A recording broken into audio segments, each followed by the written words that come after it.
नमस्कार। आकाशवाणी से प्रस्तुत है समाचार प्रभात।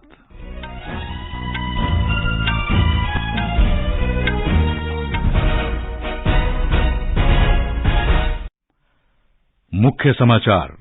विश्व पर्यावरण दिवस के अवसर पर प्रधानमंत्री नरेंद्र मोदी आज सुबह 11 बजे नई दिल्ली में मिट्टी बचाओ अभियान से संबंधित एक कार्यक्रम में भाग लेंगे। प्रधानमंत्री आज शाम वैश्विक पहल पर्यावरण के लिए जीवन शैली अभियान का वर्चुअल माध्यम से करेंगे शुभारंभ। सरकार विश्व पर्यावरण दिवस पर स्वच्छ और हरित अभियान शुरू करेगी। देश भर में शहरी स्थानीय निकाय देश को सिंगल यूज प्लास्टिक से मुक्त करने के लिए जागरूकता कार्यक्रम आयोजित करेंगे। राष्ट्रपति रामनाथ कोविंद उत्तर प्रदेश के संत कबीर नगर में संत कबीर को श्रद्धांजलि देंगे। वो आज वाराणसी भी जाएंगे। उपराष्ट्रपति एम वेंकैया नायडू कतर पहुंचे। दोहा हवाई अड्डे पर उनका स्वागत किया गया और गार्ड ऑफ ऑनर दिया गया। ओडिशा सरकार के नए मंत्रियों को आज भुवनेश्वर में शपथ दिलाई जाएगी। केंद्रीय गृहमंत्री अमित शाह ने हरियाणा के पंचकुला में खेलो इंडिया युवा खेल 2021 के चौथे संस्करण का उद्घाटन किया और फ्रेंच ओपन टेनिस टूर्नामेंट में पुरुष सिंगल्स के फाइनल में आज राफेल नाडाल का मुकाबला कैस्पर रूड से।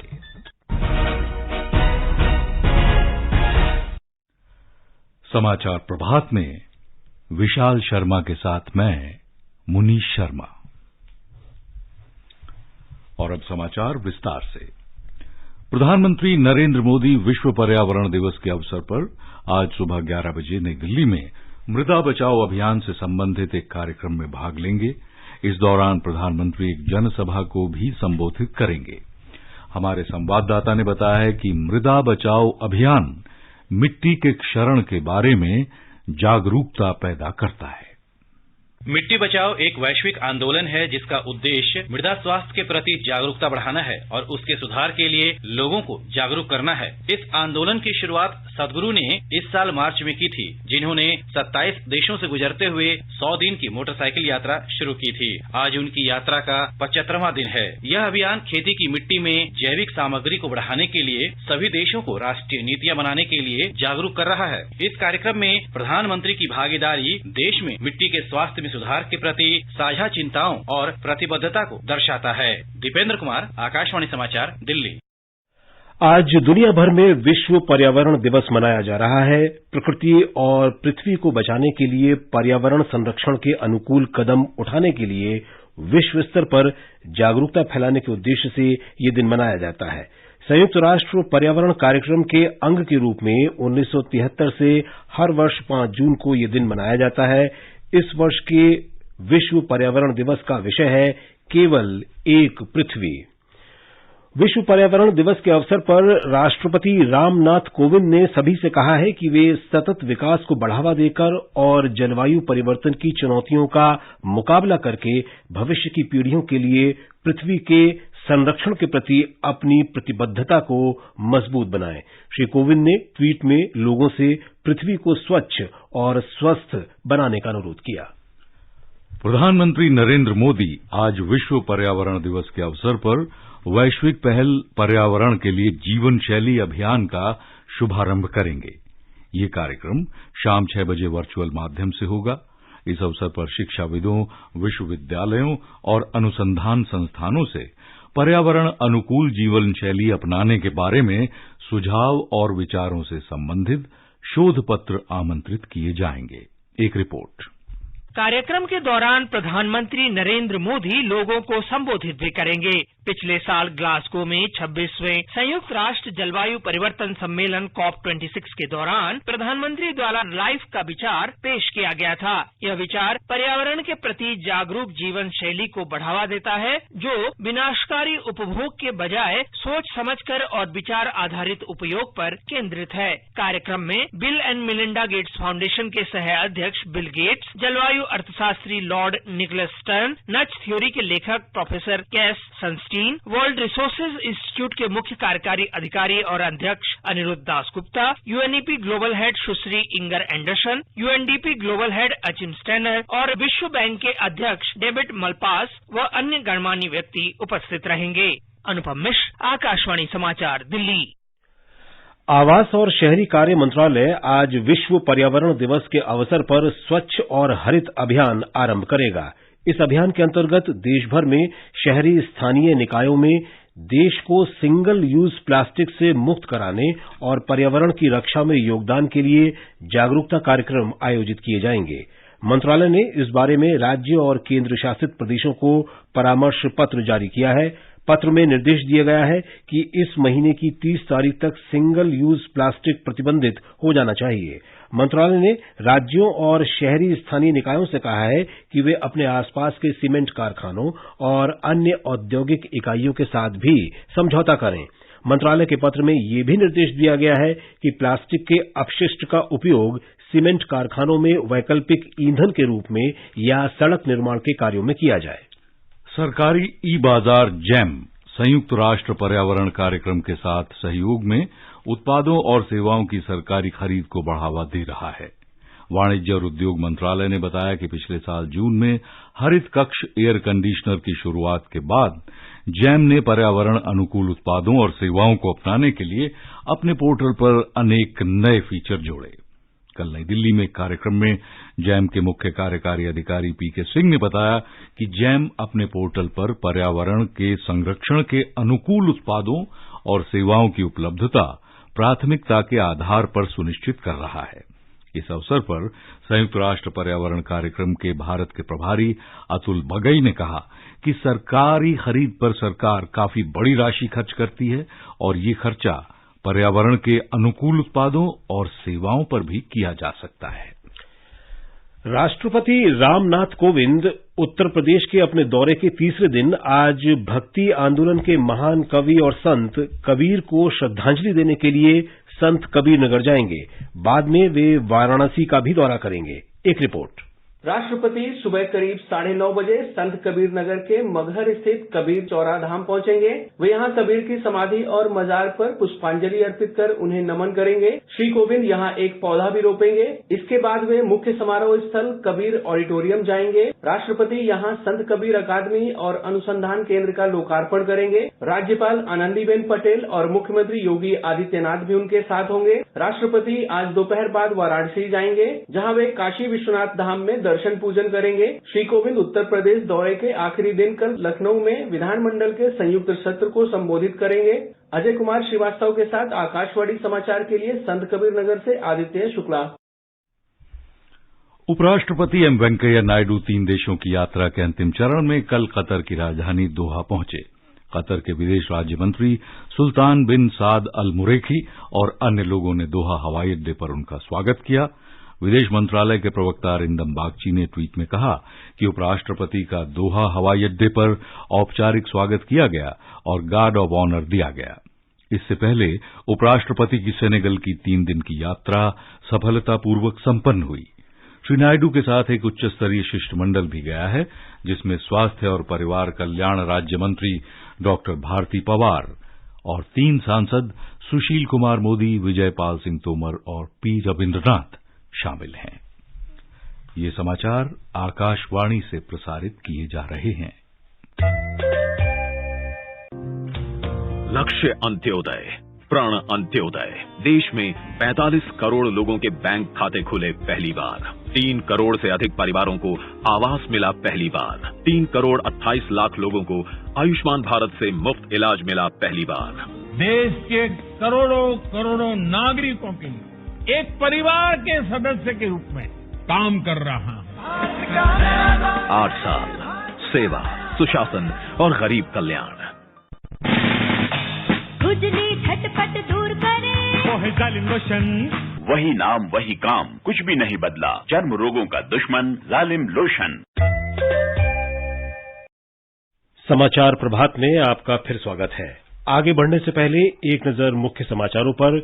विश्व पर्यावरण दिवस के अवसर पर प्रधानमंत्री नरेंद्र मोदी आज सुबह 11 बजे नई दिल्ली में मिट्टी बचाओ अभियान से संबंधित एक कार्यक्रम में भाग लेंगे। प्रधानमंत्री आज शाम वैश्विक पहल पर्यावरण के लिए जीवन शैली अभियान का वर्चुअल माध्यम से शुभारंभ करेंगे। सरकार विश्व पर्यावरण दिवस पर स्वच्छ और हरित अभियान शुरू करेगी। देश भर में शहरी स्थानीय निकाय देश को सिंगल यूज प्लास्टिक से मुक्त करने के लिए जागरूकता कार्यक्रम आयोजित करेंगे। राष्ट्रपति रामनाथ कोविंद उत्तर प्रदेश के संत कबीर नगर में संत कबीर को श्रद्धांजलि देंगे। वे आज वाराणसी भी जाएंगे। उपराष्ट्रपति एम वेंकैया नायडू कतर पहुंचे। दोहा हवाई अड्डे पर उनका स्वागत किया गया और गार्ड ऑफ ऑनर दिया गया। ओडिशा सरकार के नए मंत्रियों का आज भुवनेश्वर में शपथ दिलाई जाएगी।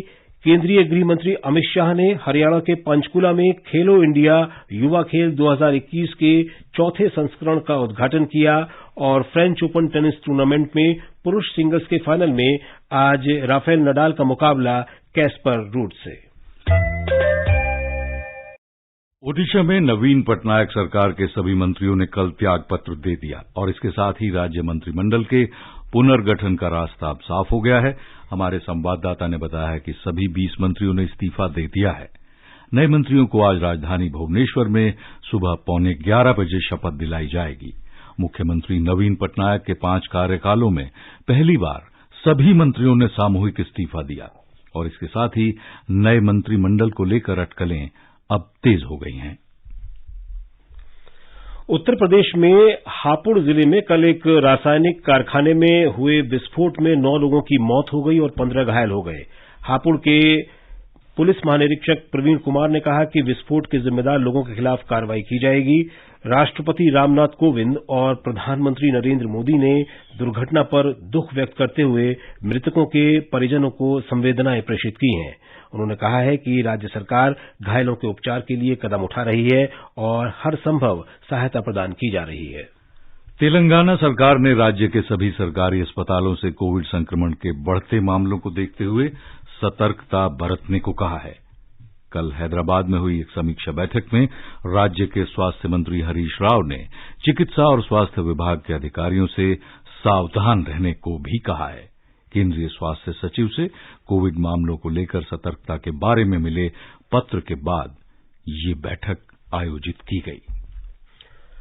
मुंबई अंतर्राष्ट्रीय फिल्म समारोह MIFF का कल एक भव्य समारोह के साथ समापन हो गया। सूचना और प्रसारण राज्य मंत्री डॉक्टर एल मुरुगन और अन्य गणमान्य अतिथियों की उपस्थिति में मुंबई स्थित नेहरू केंद्र में ये समारोह आयोजित किया गया। डॉक्टर एल मुरुगन ने कहा कि पिछले 7 दिनों में 100 लघु और गैर फीचर फिल्मों का प्रदर्शन किया गया। उन्होंने कहा कि लघु फिल्में कम समय में बड़ा संदेश देती हैं। महाराष्ट्र के राज्यपाल भगत सिंह कोश्यारी ने वृत्तचित्र, लघु कथा फिल्म और एनिमेशन फिल्मों के लिए शीर्ष पुरस्कार प्रदान किए। तमिलनाडु के मुख्यमंत्री M.K. स्टालिन ने कल शाम चेन्नई बंदरगाह से लग्जरी क्रूज लाइनर एम्प्रेस को झंडी दिखाकर रवाना किया। 11 मंजिलों के इस पर्यटक पोत में 2000 यात्रियों और चालक दल के 800 सदस्यों को लेकर चलने की क्षमता है। क्रूज के पैकेज में चेन्नई के बंदरगाह से गहरे समुद्र तक जाना और वापस आना शामिल है। राष्ट्रपति रामनाथ कोविंद मंगलवार को राष्ट्रपति भवन में विजिटर सम्मेलन 2022 की मेजबानी करेंगे। वे विभिन्न श्रेणियों में अनुसंधान और प्रौद्योगिकी विकास के विजिटर पुरस्कार 2020 प्रदान करेंगे। 2 दिन के सम्मेलन में उच्च शिक्षा संस्थानों की रैंकिंग, शिक्षा संस्थानों, उद्योग और नीति निर्धारकों के बीच सहयोग, उभरती तकनीकों में शिक्षा और अनुसंधान जैसे मुद्दों पर चर्चा होगी। राष्ट्रपति 161 केंद्रीय उच्च शिक्षा संस्थानों के विजिटर हैं। संस्थान प्रमुखों के अलावा इस सम्मेलन में शिक्षा और कौशल विकास मंत्री धर्मेंद्र प्रधान भी भाग लेंगे। पिछले 8 वर्षों में बहुस्तरीय आर्थिक सुधारों से देश में व्यापार करने के तौर तरीकों में बड़ा परिवर्तन आया है। आयकर रिटर्न भरने को आसान बनाने, GST लागू करने, आर्थिक व्यवस्था का डिजिटीकरण करने और UPI के माध्यम से लेन देन शुरू करने जैसे NDA सरकार के आर्थिक सुधारों से व्यापार आसान होने के साथ साथ जीवन यापन भी आसान हुआ है। इन सुधारों से देश में व्यापार करने के लिए अपेक्षाकृत बेहतर वातावरण तैयार हुआ है। पिछले 2 वर्ष पूरी दुनिया के लिए कठिन समय था, जब कोरोना महामारी के कारण पूरी दुनिया की अर्थव्यवस्था में मंदी आ गई थी। आज अमेरिका, चीन, जापान और यूरोप के कई अन्य देश बढ़ती महंगाई का सामना कर रहे हैं। इन देशों में महंगाई पिछले 30-40 वर्षों के सर्वोच्च स्तर पर पहुंच गई है। उनकी विकास दर भी 2 से 5% के बीच सीमित रही है। इसमें कोई शक नहीं कि भारत भी इस महामारी से अछूता नहीं रहा, लेकिन चालू वित्त वर्ष में अंतर्राष्ट्रीय मुद्रा कोष के अनुसार सरकार द्वारा तुरंत की गई कार्रवाई और लोगों की जरूरतों को पूरा करने के लिए किए गए गंभीर प्रयासों के कारण सकल घरेलू उत्पाद की अपेक्षित विकास दर चीन के लिए की गई भविष्यवाणी से 2 गुने पर पहुंच गई। आकाशवाणी से बातचीत में वरिष्ठ व्यापार पत्रकार सुषमा रामचंद्रन ने कहा कि जन धन खातों और महामारी के दौरान घरेलू व्यापार के लिए ऋण सुविधा के जरिए वित्तीय समावेश के कारण अन्य प्रमुख अर्थव्यवस्थाओं की तुलना में देश की विकास दर ने तेजी से गति पकड़ी। सरकार ने अभी 8 साल में सबसे जरूरी जो चीज की थी वो फाइनेंशियल इंक्लूजन थी। फाइनेंशियल इंक्लूजन का मतलब ये है कि उन्होंने जो जन धन अकाउंट का सिलसिला शुरू किया, जिससे लोगों के बैंक अकाउंट्स खुल गए थे और जो गरीब से गरीब वर्ग के पास बैंक का खाता खुल गया और उस बैंक के खाते में जो बेनिफिट्स हैं, जिसके लिए सब्सिडीज जो सरकार देना चाहती थी उनको, वो सीधा उनके खाते में चला जाता था। ये जो उन्होंने डिजिटल इकोनॉमी के थ्रू बैंक के खाते खुलवा दिए और जो भी उनके बेनिफिट्स हैं वो वहाँ उनके खाते में आ जाते हैं और वो मोबाइल फोन पे देख सकते हैं और वो अपना पैसा निकाल सकते हैं। ये सबसे बड़ी चीज है। देश की अर्थव्यवस्था में पिछले 8 वर्षों में हुए सुधारों और विकास से हमें आज ये अवसर मिला है कि हम गर्व से कह सकते हैं कि भारत दुनिया की सबसे तेज गति से बढ़ती हुई अर्थव्यवस्था है। संजीव की रिपोर्ट के साथ समाचार कक्ष से प्रिग्नैनी पांडे। केंद्रीय स्वास्थ्य और परिवार कल्याण तथा रसायन और उर्वरक मंत्री मनसुख मांडविया आज बिहार में रक्सौल में खाद्य जांच प्रयोगशाला का उद्घाटन करेंगे। इस प्रयोगशाला को नेपाल से रक्सौल लाए गए आयातित खाद्य नमूनों की जांच में लगने वाले समय में कमी करने के लिए भारत नेपाल के बीच द्विपक्षीय समझौते के तहत बनाया गया है। इससे पहले सभी आयातित खाद्य नमूनों को जांच के लिए राष्ट्रीय खाद्य प्रयोगशाला कोलकाता भेजा जा रहा था। आकाशवाणी समाचार ने प्रतियोगी परीक्षाओं की तैयारी के लिए साप्ताहिक संवाद कार्यक्रम अभ्यास की शुरुआत की है। इसका उद्देश्य इन परीक्षाओं की तैयारी में विद्यार्थियों और अन्य अभ्यर्थियों की मदद करना है। हिंदी में ये कार्यक्रम प्रत्येक शनिवार को रात 9:30 बजे प्रसारित होता है। प्रत्येक सप्ताह कार्यक्रम के लिए एक विषय का चयन किया जाता है। विद्यार्थी व्हाट्सएप या ईमेल के जरिए विषय से संबंधित प्रश्न पूछ सकते हैं। कार्यक्रम के लिए आमंत्रित विशेषज्ञ प्रश्नों के जवाब देते हैं। कार्यक्रम की अगली कड़ी 11 जून को प्रसारित होगी। इस कड़ी का विषय है अर्थशास्त्र। विद्यार्थी अपने प्रश्न व्हाट्सएप नंबर 9289094044 या abhyas.air@gmail.com पर भेज सकते हैं। प्रश्न भेजने की अंतिम तिथि 8 जून है। कंपटीशन की अगर आप कर रहे हैं तैयारी, तो उनके लिए ऑल इंडिया रेडियो पर हम लाए हैं अभ्यास, एक ऐसा कार्यक्रम जिसमें आप पूछेंगे सवाल व्हाट्सएप नंबर 9289094044 पर या फिर ईमेल करेंगे abhyas.airnews@gmail.com पर और हमारे विशेषज्ञ देंगे इसका जवाब। इस बार का विषय है इकोनॉमिक्स और सवाल भेजने की अंतिम तारीख है 8 जून। आपका अभ्यास हमारा प्रयास।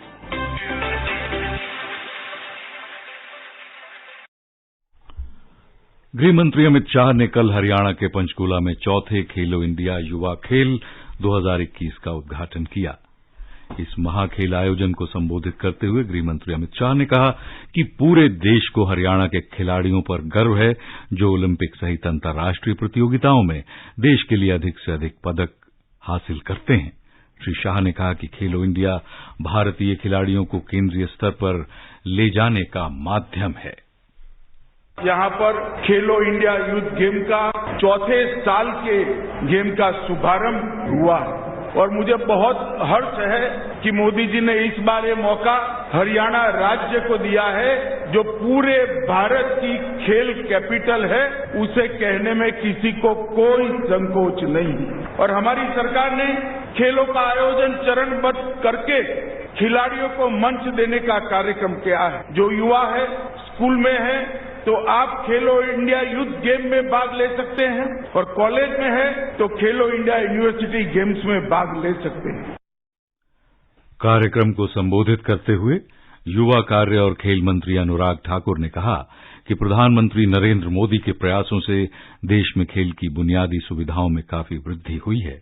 उन्होंने कहा कि पहले बहुत कम सुविधाएं होती थी, लेकिन इस समय 347 खेल अकादमी हैं। फ्रेंच ओपन टेनिस टूर्नामेंट में पुरुष सिंगल्स के फाइनल में आज स्पेन के राफेल नडाल का मुकाबला नॉर्वे के कैस्पर रुड से होगा। नडाल 14वीं बार इस टूर्नामेंट को जीतने का प्रयास करेंगे। कैस्पर रुड पहली बार किसी ग्रैंड स्लैम टूर्नामेंट के फाइनल में पहुंचे हैं। भारत में श्रीलंका के उच्चायुक्त मिलिंडा मोरागोडा ने कल चेन्नई में तमिलनाडु के मुख्यमंत्री एमके स्टालिन से मुलाकात की। उन्होंने श्रीलंका और राज्य के बीच समान मुद्दों पर चर्चा की। श्री मोरागोडा ने ट्वीट में कहा कि श्री स्टालिन ने श्रीलंका को और अधिक राहत सामग्री भेजने का आश्वासन दिया है। बैठक में भारतीय मछुआरों की बार बार गिरफ्तारी के मुद्दे पर भी चर्चा हुई। आजादी का अमृत महोत्सव के अंतर्गत आइए अब सुनते हैं आकाशवाणी की विशेष प्रस्तुति आजादी का सफर। आजादी का अमृत महोत्सव।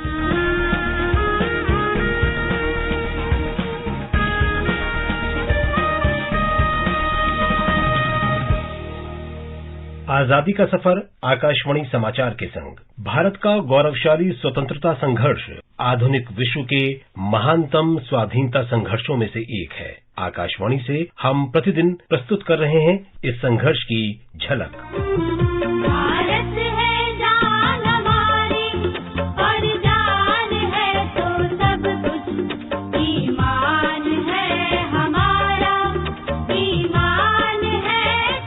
आज की कड़ी में हम स्वाधीनता सेनानी मौलवी अहमदुल्ला शाह को स्मरण कर रहे हैं। उन्होंने 1857 में भारत के प्रथम स्वतंत्रता संग्राम में भाग लिया था। वे उत्तर प्रदेश के फैजाबाद के निवासी थे। शाह ने स्वतंत्रता की गतिविधियां आयोजित करने में महत्वपूर्ण भूमिका निभाई। शाह ने फैजाबाद, लखनऊ और अवध क्षेत्र के कई अन्य स्थानों पर अंग्रेजों से लड़ाई की।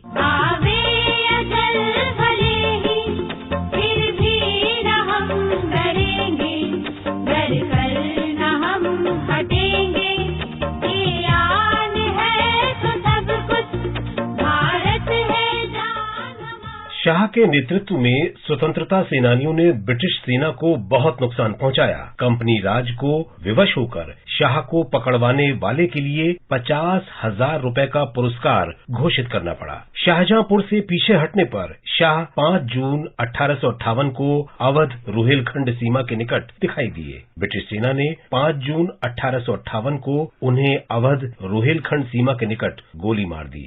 निष्ठुर ब्रिटिश सेना ने शाह का शीश काट दिया और उसे कोतवाली पर लटकाने के लिए शाहजहांपुर में अधिकारियों के पास भेज दिया। उनके शरीर को जला दिया गया और राख नदी में प्रवाहित कर दी गई। महान स्वाधीनता सेनानी मौलवी अहमदुल्लाह शाह को हमारा नमन।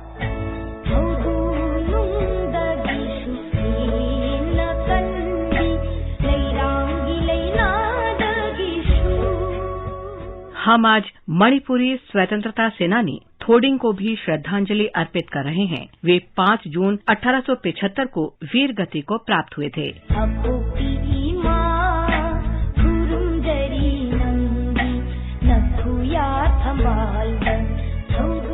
थोडिंग मेघालय के गारो हिल्स के राकमानपुर गांव के निवासी थे। उन्होंने 1875 में अंतिम गारो प्रतिरोध आंदोलन में ब्रिटिश सेना से लड़ाई लड़ी। थोडिंग ने अन्य गारो योद्धाओं के साथ अंग्रेजों का प्रचंड विरोध किया और लगातार 3 सप्ताह तक संघर्ष किया, लेकिन युद्ध के मैदान में ब्रिटिश सेना ने थोडिंग को पकड़ लिया। उन पर मुकदमा चलाया गया और मौत की सजा सुनाई गई। 5 जून 1875 को वीर मणिपुरी स्वतंत्रता सेनानी थोडिंग को फांसी दे दी गई। मां भारती के इस महान सपूत को भावभीनी श्रद्धांजलि।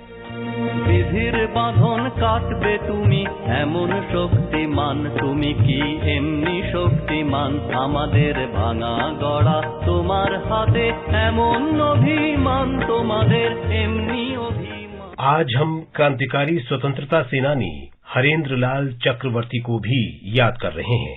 वे 5 जून 1934 को वीर गति को प्राप्त हुए थे। वे वर्तमान बांग्लादेश में चटगांव के निवासी थे। हरेंद्र लाल चटगांव युवा आंदोलन में शामिल हो गए और क्रांतिकारी गतिविधियों में भाग लेने लगे। हरेंद्र लाल पलटन मैदान में चटगांव के पुलिस अधीक्षक पीटर क्लियरी पर बम हमले में शामिल थे। जब हमला असफल हो गया और अधिकारी के अर्दलियों की गोलीबारी में 2 युवा क्रांतिकारी वीर गति को प्राप्त हुए तो हरेंद्र लाल के साथ कृष्ण कुमार चौधरी ने अधिकारी पर कई बम फेंके, लेकिन बम नहीं फटे। वे दोनों अर्दलियों की गोली से तो बच गए, लेकिन बाद में पकड़े गए। हरेंद्र लाल पर विशेष अधिकरण में मुकदमा चलाया गया और मौत की सजा सुनाई गई। 5 जून 1934 को मिदनापुर जेल में हरेंद्र लाल को फांसी दे दी गई।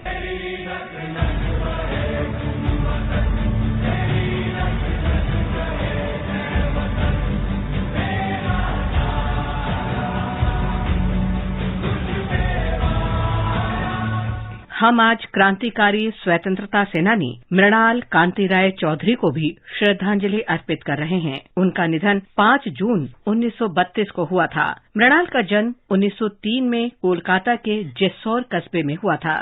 मृणाल अनुशीलन समिति के सदस्य थे। क्रांतिकारी गतिविधियों में शामिल होने के लिए मृणाल को 10 अक्टूबर 1930 को गिरफ्तार कर लिया गया। 5 जून 1932 को देवली कैंप जेल में उनका निधन हो गया। वीर मृणाल को शत शत नमन। आज बस इतना ही। आजादी का सफर आकाशवाणी के संग। कल फिर मिलेंगे नई कड़ी के संग।